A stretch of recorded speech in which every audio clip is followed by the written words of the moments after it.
This is He Knows His Sport, bringing you that heat and that fire. All right, I want to talk about a possible, upcoming fight between Danny Jacobs and Canelo Alvarez. Here's my take on it, and I'm just gonna let you guys know, and I'm gonna just keep it a buck, keep it real, keep it 100, and you know the saying, call a spade what it is a spade.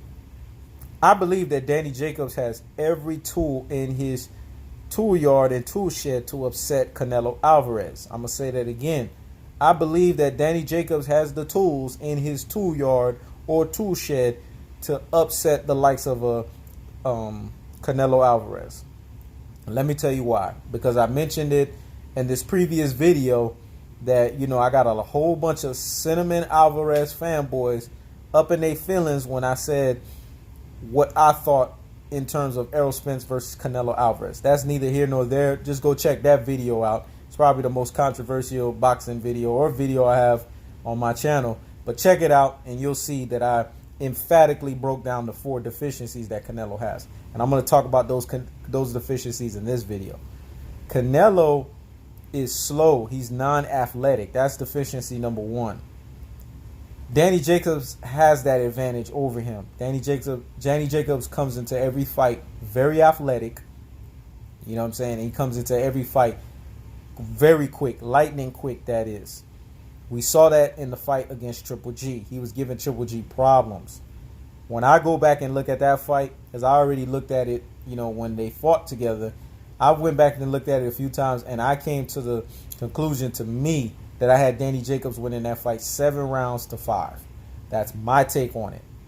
And I know people will argue with me. They'll say you don't know boxing and all this yada, yada, yada nonsense. But to me, I felt that Danny Jacobs landed the more accurate punches.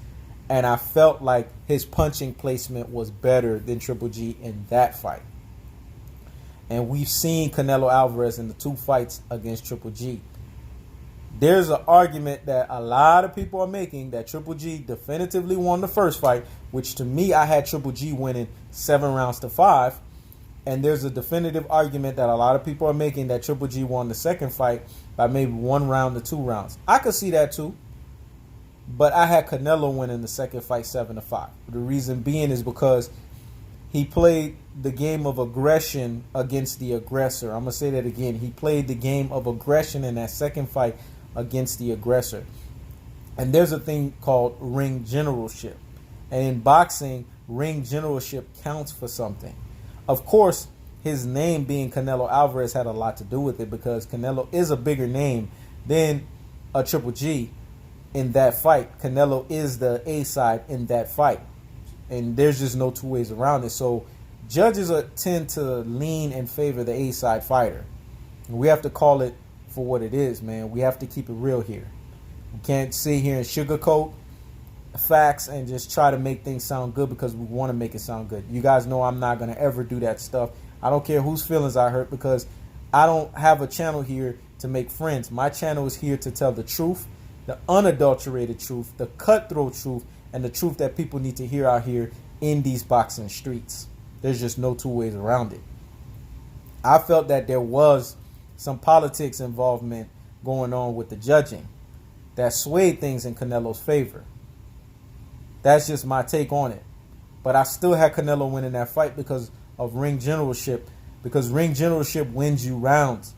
You may not throw the more accurate punches, but if you're the one that's cutting the ring off and you're the one that's the aggressor and you're the one that's, bringing the action to the fighter and you're making the fighter have to fight off their back foot. But I'm not talking about that comfortable back foot that Mayweather does to where he's still landing accurate shots and still getting his shots off. I'm talking about fighting off of your back foot where you're uncomfortable, you're awkward, you know what I'm saying? And you're not really fighting the way that you normally fight when you're comfortable.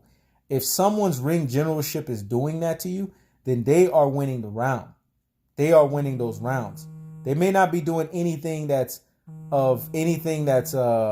prevalent, but they're winning the rounds because they're doing something to take you off of your rhythm and disrupt your timing, so to speak.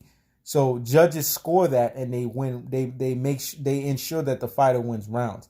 That's not something that always happens in boxing because, boxing is very political and things can always turn. Just when you think things are going one way, they end up going another. But the truth of the fact of the matter is this.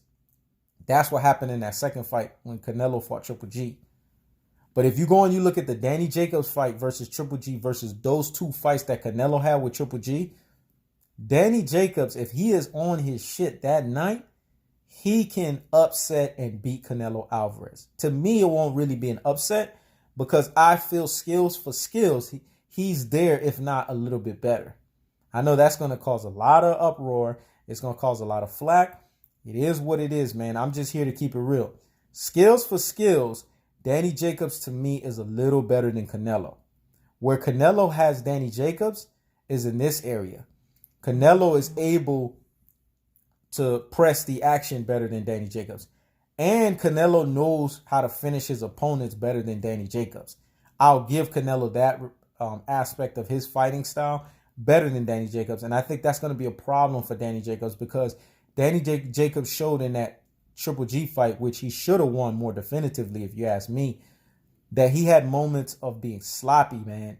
He had some shoddy boxing going on at best in some of those rounds. And that's why you could see why the judges, favor Triple G in that fight, because there's this saying in boxing, you're not going to dethrone the champion unless you definitively beat him. I'm going to say that again. You're not going to dethrone the champion unless you definitively beat him. That's usually like a 99 percentile thing because we saw the 1% in the Jermell Charlo and the Tony Harrison fight. I mean, hey, that fight could have gone either way, but Tony Harrison won because, when it's all said and done, there's an argument you can make. He threw the more sound and more accurate punches. But still, did he really do enough to take the belt from Charlo? I don't think so. That's just my assessment on that. And I'm not no Charlo fanboy. I don't go for the Charlos like that. To be honest with you, I don't really too much care about the Charlo twins. I just think they run their mouth too much. And I think they got a bit of humble pie, that night. Both the older brother and the younger brother, if you ask me. And the stuff that is being alleged that they're doing outside of the boxing, I don't know. There's a lot of questions with them. But my take on this is, I feel that if Danny Jacobs is on his shit that night, and I'm talking about from the gate, because I said this in a previous video, he's coming with his athleticism and his combinations because those are his strengths. And every round he's bringing it and he's not showing no sloppiness and no laziness, that he's going to win. Because a week ago, you heard what he just said. I can't let this fight go to the judges. Well, Danny Jacobs, hear me and hear me well. If you don't want this fight to go to the judges, you're going to have to blow out Canelo, man. You're going to have to make this thing look so good. Because if you have rounds where, you're taking rounds off and you have rounds, because we've seen you do this before, where you're just fighting very sloppy, Canelo's going to win that fight. I'm sorry. Even if Canelo don't even win most of the rounds. Even if you win 7-5, you saw how they did you with Triple G. That's how they're going to do you with Canelo. They're going to even do you worse with that. They probably say the scoring card is completely lopsided in Canelo's favor. Because like I said before, and I'll say it again, Canelo is the darling of the Mexican boxing fan community. He is the darling of the Mexican boxing fan community and that Mexican boxing fan base. And he is a cash cow at the highest level. So to dethrone somebody like that, you have to definitively beat him. You got to beat him the way Mayweather did. And we know that you're not the defensive wizard or the defensive technician that a Floyd Mayweather is. So we're not even going to say that you're going to win like that. But it needs to be definitive enough to where we're sitting there and we're like, okay, yeah, there's just no two ways around. Even those Mexican fanboys that root for Cinammon Alvarez, and are his Cinammon Alvarez fanboys, are even saying, man, I'm not going to lie, I can't front. Danny Jacobs won this fight. That's how it's going to have to be. Because Canelo got 3 other deficiencies outside of the fact that he's slow and non-athletic that you can exploit. Canelo don't like switch hitters, man. He doesn't like pugilists that can switch it up on him. It disrupts his timing. Canelo has a conditioning problem. Usually in a lot of fights, Danny Jacobs comes more conditioned than a lot of the fighters that he's fought against. And I feel that's going to be an advantage for him. And the fourth thing is Canelo's head movement and his foot movement is subpar at best. A lot of people want to sit here and say, man, Canelo has gotten so much better since the Floyd Mayweather fight. I don't see it, man. I've seen marginal improvements at best, but it's not so glaring to the point where it's like, man, yeah, he's just way better. Because if that was the case, he wouldn't have a second fight with Triple G. He would have dispatched Triple G in the first fight. It would have either been a knockout or it would have been a blowout. That's my take on it. That's what would have happened. But we didn't see that happen. So clearly, Canelo still has these deficiencies. And if Cinammon Alvarez fanboys are being real with themselves and they're using the eye test and not this fanboyism shit, they would be able to see what I'm talking about. And there's just no two ways around it. So my take on it, unless Danny Jacobs brings it, you know what I'm saying? I mean, really bring it. I got Canelo winning that fight by a majority decision.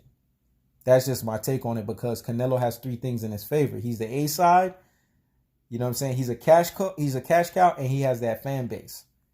And in order for Danny Jacobs to win this fight, Danny Jacobs is really going to have to bring it. He cannot leave it to the judges. He said that last week. That came out of that man's mouth.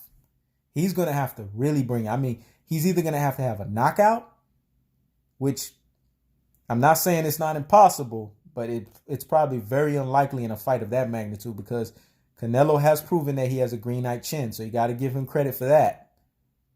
But you never know. Like I said before in fights, you work a fighter's body enough, I don't care who it is, they will fall. They will timber like a tree. But you got to make sure you're throwing the right punches with enough thudding power to do enough damage so that you can break their bodies down to the point where they're just completely slowed down and waned, and then the knockout will be there for you. Danny Jacobs has the punching combination. He has the athleticism. The question is, can he keep it up for 12 rounds against Canelo Alvarez? There's just too many questions to answer in that scenario. And based on what I've seen in the past, I don't know if he's any better than what I've seen. But I've been proven wrong before, you know what I'm saying, in certain aspects. Maybe I might be proven wrong in this one. But when it's all said and done, I got Canelo winning by a majority decision. That's my take on it. Because I don't think Canelo's going to knock out Danny Jacobs because Danny Jacobs is a very good boxer. You know what I'm saying? He's a very good combination fighter. And he's not just going to go in there and just, lay down for somebody. He's going to bring the fight to you. So I don't think Canelo's going to blow him out by any long stretch of his imagination or any of these Cinammon Alvarez fanboys' imagination, or Canelo's going to sit there and just knock him out. That's not going to happen. But I could see Canelo winning by majority decision because of what I told you guys. You guys comment below and let me know what you guys think. What's your take on the Danny Jacobs versus the Canelo Alvarez fight? This is He Knows the Sport. Checking out.